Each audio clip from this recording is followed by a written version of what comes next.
Ya, pemirsa terima kasih Anda masih terus menyaksikan NTV Prime. Sebelum kita lanjutkan perbincangan, kita akan menyaksikan paket berita berikut ini.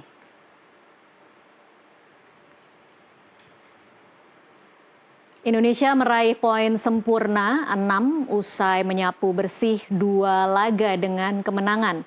Di posisi kedua ada Korea Selatan yang unggul selisih gol dari Yaman di posisi ketiga yang sama-sama meraih 3 poin, masing-masing sekali menang dan sekali kalah.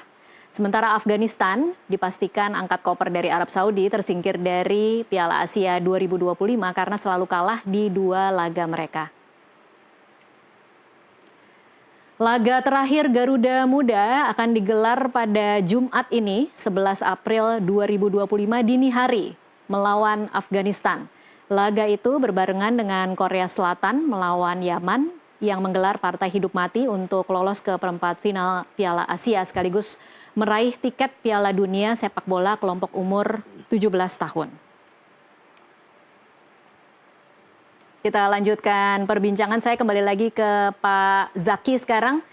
Pak Zaki, ini kemudian ada anggapan bahwa apakah keberhasilan lolos Piala Dunia kelompok usia U17 ini artinya memang kita bisa mengklaim pembibitan atlet-atlet muda itu sudah menunjukkan hasil yang positif, Pak Zaki? Perkembangan dari pembibitan anak-anak usia dini kita, ya PSSI ini kan sekarang sedang terus memperbaiki program-program pengembangan usia muda, baik dari U10, 12, kemudian 15, 17 sampai U20. Nah, tadi kata Mas Yuke benar, memang kita masih minim sekali turnamen maupun kompetisi untuk kelompok umur. Maka dari itu ke depan, setelah penyempurnaan ini, kami juga berharap akan banyak sekali kompetisi-kompetisi untuk kelompok umur. Mungkin nanti kita bagi wilayah sesuai dengan Asprof maupun Askotnya masing-masing, agar mereka punya kompetisi yang berjalan secara reguler. Alhamdulillah sekarang pun klub-klub maupun SSB itu juga aktif sekali melakukan berbagai macam kegiatan turnamen, entah kompetisi. Di EPA kan juga ada liganya, mengikuti seniornya, tapi paling tidak semakin banyaknya kegiatan turnamen kompetisi untuk kelompok umur, semakin banyak kita memiliki aset-aset potensi untuk pemain-pemain timnas bola kita. Nah, sekarang standar kita sudah untuk tiap kelompok umur itu sudah harus wajib mengikuti Piala Asia di setiap event tahunannya. Artinya standar bar kita ini bukan lagi di AFF nih, bukan lagi di ASEAN aja, tapi juga di Asia. Ini untuk untuk membiasakan anak-anak kita bertanding dan juga memiliki mental bertanding yang internasional yang sudah siap nantinya.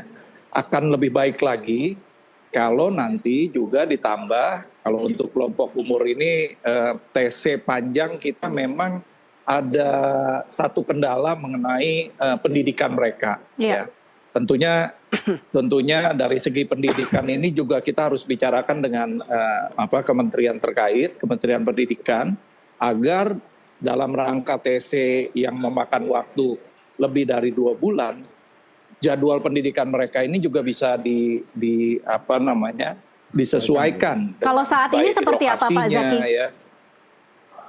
Kita mencoba untuk daring yang pertama, yang kedua kita juga seperti TC di Bali kemarin atau di Jogja, mencoba memanggil guru-guru private yang memberikan ekstra tambahan pelajaran-pelajaran sesuai dengan modul-modul di sekolah yang ada. Tapi waktunya memang nggak optimal ya, karena hari-harinya kan mereka dihabiskan oleh latihan.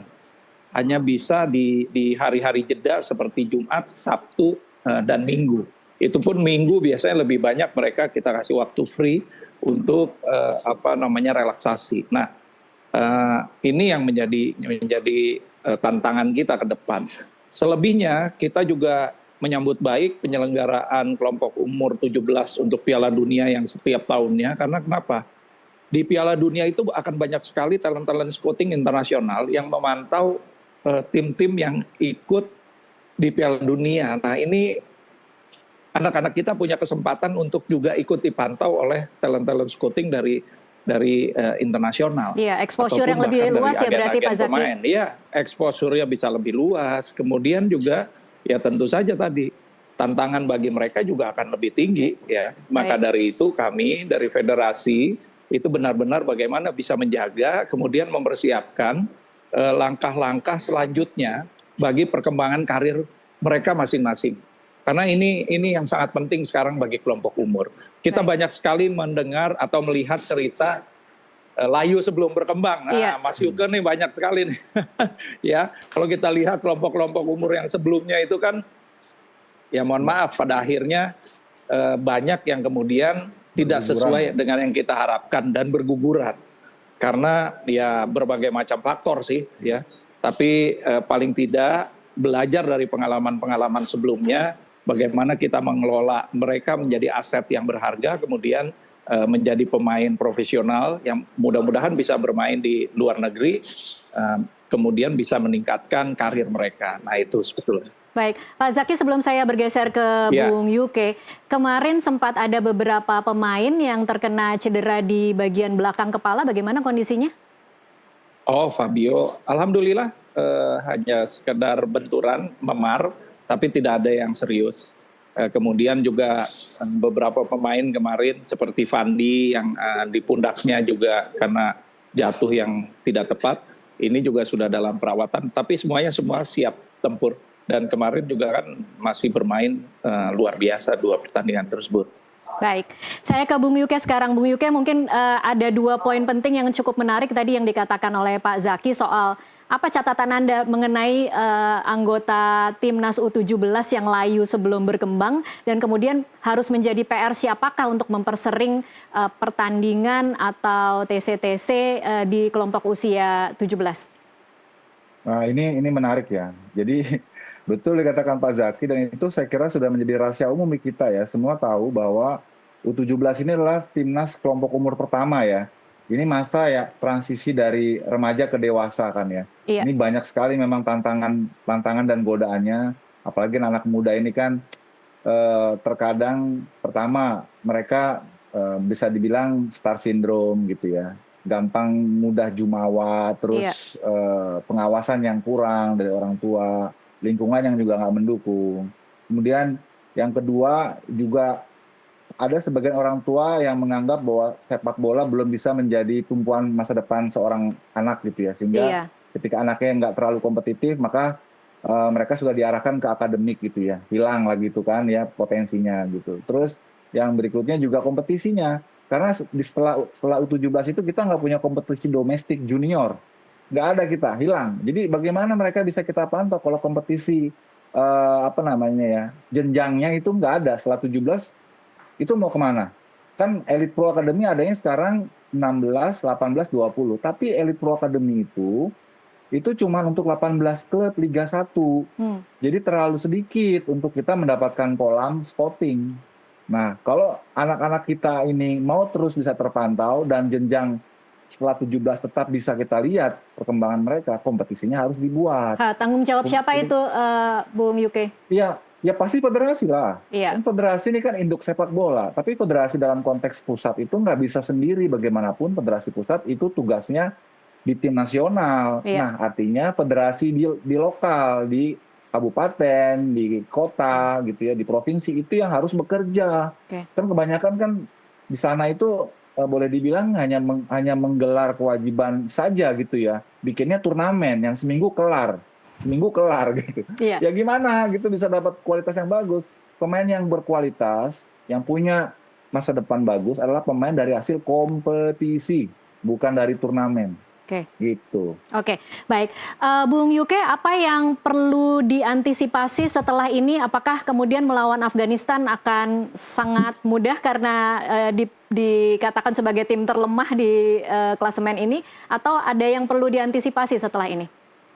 Ya, pertandingan terdekat lawan Afghanistan saya kira ini cuma formalisasi ya, dan kita menang atau kalah itu nggak ada pengaruhnya, kita tetap juara grup, tetap juara grup. Kalah pun kita juara grup karena kita sudah unggul head to head dari Korea dan juga dari Yaman. Dengan situasi seperti itu ya buat apa juga kita turunin pemain utama, di eman-eman lah istilah orang Jawa, disayang-sayang ya. Lebih baik kita kasih kesempatan ke pemain-pemain yang belum pernah dapat menit bertanding di dua laga Betul. pertama kemarin. Itu realistis supaya kita juga dan tim pelatih juga bisa melihat seperti apa perkembangan pemain-pemain pelapisnya, bisa nggak mereka memanfaatkan kesempatan ini untuk bisa bersaing. Soalnya kan Pak Zaki juga mungkin tahu ya, ini skuad utama Coach Nova ini pemainnya ya itu aja. Iya. Dari lawan saya masih catat dari lawan Australia di kualifikasi, lawan Korea, sampai kemarin lawan Yaman, itu starting 11-nya, Tasya kalau kamu perhatiin, itu sama Tidak persis berubah identik. ya? Iya. Identik, 11-11-nya identik. Itu kan bukti ya bahwa kedalaman skuad kita tuh memang kurang gitu loh. Dan pelatih nggak mau berspekulasi, makanya besok lawan Afghanistan kesempatan tuh pelatih tuh lihat pemain-pemain yang belum bermain untuk ditampilkan. Kita kan semoga aja bisa dapat manfaat juga, kita punya dapat tambahan-tambahan inilah pemain-pemain yang punya potensi lain gitu misalnya. Iya, Pak Zaki, ini akan dilakukankah Jumat nanti rotasi pemain? Insya Allah kita akan melihat yang lainnya. Jadi nanti tunggu saja racikan dari Coach Nova. Mudah-mudahan nanti ada yang baru, ya sesuai dengan keinginan masukannya. Mbak, saya mohon izin terlebih dahulu karena ada acara yang lain. Oh baik. Mohon izin pamit.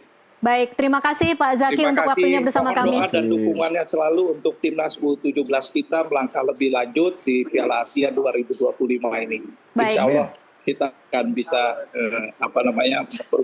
membuat prestasi yang lebih baik. Baik, kita semua mendukung di sini. Terima kasih Pak Zaki untuk waktunya bersama kami.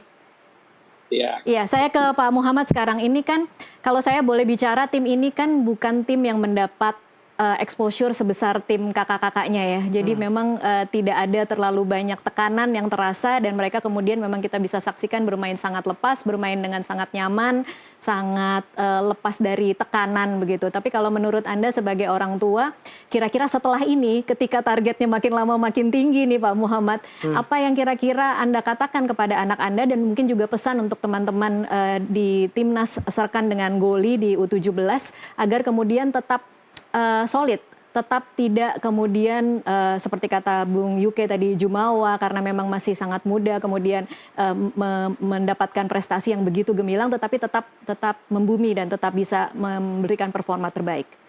Ya harapan saya sih buat anak-anak timnas yang usia 17 ini buat kedepannya bisa dibina terus sampai kalau bisa sampai senior ya. Mudah-mudahan biar tambah lebih kompak lagi, bisa lebih mendunia gitu. Mudah-mudahan semuanya dari yang timnas U17 ini tambah kompak lagi buat kedepannya. Kalau bisa, ya pokoknya intinya dibina terus dah sampai ke kalau bisa sih banyak yang main di Eropa juga gitu kan. Oke, harapannya bisa kemudian exposure-nya bisa ke kaca internasional gitu ya, Pak Muhammad. Oke, ada pesan khusus yang mungkin Anda katakan kepada Goli agar tetap membumi meskipun kemarin kan sudah mencetak gol, sudah makin terkenal nih namanya, makin menjadi pahlawan Indonesia, apalagi mencetak sejarah pertama kali masuk Piala Dunia. Apa yang Anda katakan ke Goli?